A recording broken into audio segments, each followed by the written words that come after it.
Ma sœur a appelé les services sociaux pour me voler mon bébé, alors j'ai dévoilé ces mensonges devant tout le monde. C'était un matin gris à Lyon, et l'air semblait plus lourd que d'habitude. J'avais à peine dormi depuis plusieurs jours, hanté par les regards méfiants des voisins et les murmures dans le couloir. Tout avait commencé quand ma sœur, Élodie, avait appelé les services sociaux, prétendant que je n'étais pas capable de m'occuper de mon bébé. Une seule phrase d'elle avait suffi à faire trembler tout ce que j'avais construit. Elle avait dit que j'étais instable, que je laissais mon fils seul pendant des heures, que j'étais incapable de lui offrir un environnement sûr. Des mensonges, tous inventés. Je savais qu'elle m'en voulait depuis longtemps, jalouse peut-être de la tendresse que nos parents m'avaient donnée après sa propre série d'échecs. Mais je n'aurais jamais imaginé qu'elle irait jusque-là. Les jours suivants, j'ai vu des inconnus frapper à ma porte, inspecter ma maison, poser des questions sur mes habitudes, mon emploi, mes finances.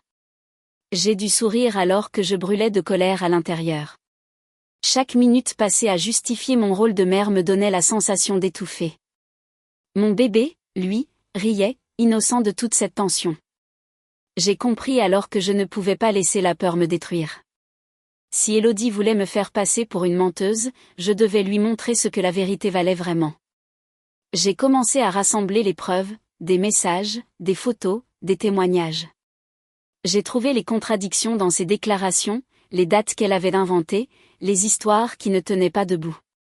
Le jour de la réunion familiale, celle qu'elle avait organisée soi-disant pour apaiser les tensions, je suis arrivée sans prévenir.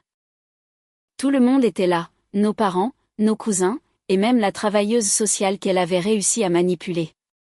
Elle m'a regardée avec ce sourire triomphant que je connaissais si bien. Je n'ai pas élevé la voix. J'ai simplement sorti les documents, les échanges, les preuves de sa supercherie. Une à une, les pages sont tombées sur la table, lourdes comme des pierres dans le silence. J'ai vu son visage se vider de toute couleur, ses mains trembler, ses yeux fuir les miens. Les regards se sont tournés vers elle, puis vers moi. Ce jour-là, j'ai repris ce qu'elle avait voulu me voler, ma dignité, ma crédibilité, ma paix. Les services sociaux ont clos le dossier peu après, et ma sœur a cessé de m'appeler.